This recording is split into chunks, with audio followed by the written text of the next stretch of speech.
আজকের ভিডিওতে নিফটি নিয়ে আলোচনা করব। এই সপ্তাহে কোনো সুইং ট্রেডিং স্টক নিয়ে আলোচনা করব না, কারণ মার্কেটে প্রফিট বুকিং দেখা যাচ্ছে।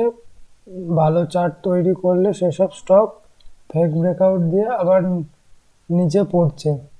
গত সপ্তাহে যে স্টকগুলো দিয়েছিলাম ম্যাক্সিমাম স্টকের স্টপ লস হিট হয়েছে, তাই কিছুদিন সুইং ট্রেডিং বন্ধ, শুধু মার্কেট ওয়াচ করব। তো নিফটির এই দুটো ট্রেন্ড লাইনের মধ্যে ট্রেড করছে।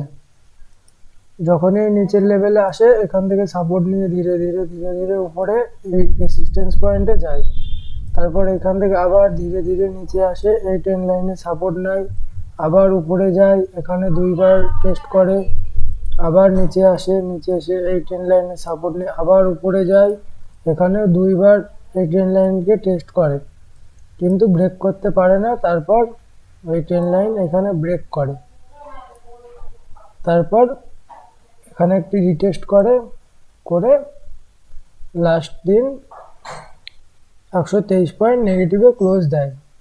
এইখানে ভালো করে দেখলে লক্ষ্য করবেন, এই যে বড় ক্যান্ডেলটা 13 তারিখের, এই ক্যান্ডেলের ভিতরে এই দুটি ক্যান্ডেল তৈরি হয়েছে। এই ক্যান্ডেলকে বলে ইনসাইড ক্যান্ডেল। এই ইনসাইড ক্যান্ডেল তৈরি হলে যখন এই ডে লোটা ব্রেক করে, এখান থেকে একটা ফাস্ট মুভ আসে ইন্টারডেতে। আর যখন এরকম কোনো একটা বুলিশ ক্যান্ডেল তৈরি হয়, সেই বুলিশ ক্যান্ডেল আপার সাইডে এরকম ছোট ইনসাইড ক্যান্ডেল তৈরি হয়, হাই ব্রেক করে, তখন আপ সাইডে ভালো মুভ হয়। তো এখানে ডাউন সাইডে মুভ হওয়ার সম্ভাবনাটা বেশি। নিফটির এখানে 21,800 থেকে 21,900 লেভেল একটি সাপোর্ট।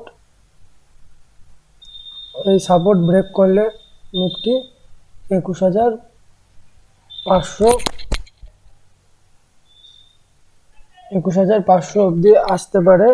এই সাপোর্ট যদি ব্রেক করে, নেক্সট স্ট্রং সাপোর্ট রয়েছে 21,200 থেকে 21,000 লেভেল পর্যন্ত। এই সাপোর্টে যদি মার্কেট ব্রেক করে, তারপর নেক্সট সাপোর্ট রয়েছে 20,200-তে।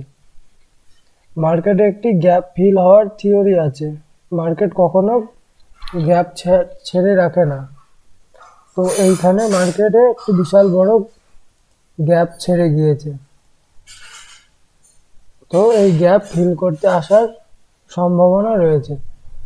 মার্কেট এইখান থেকে যদি নিচে পড়ে, একদিনে তো পড়বে না, ধীরে ধীরে ধীরে ধীরে এরকম ডাউন ট্রেন্ড তৈরি করে মার্কেট নিচে আসবে।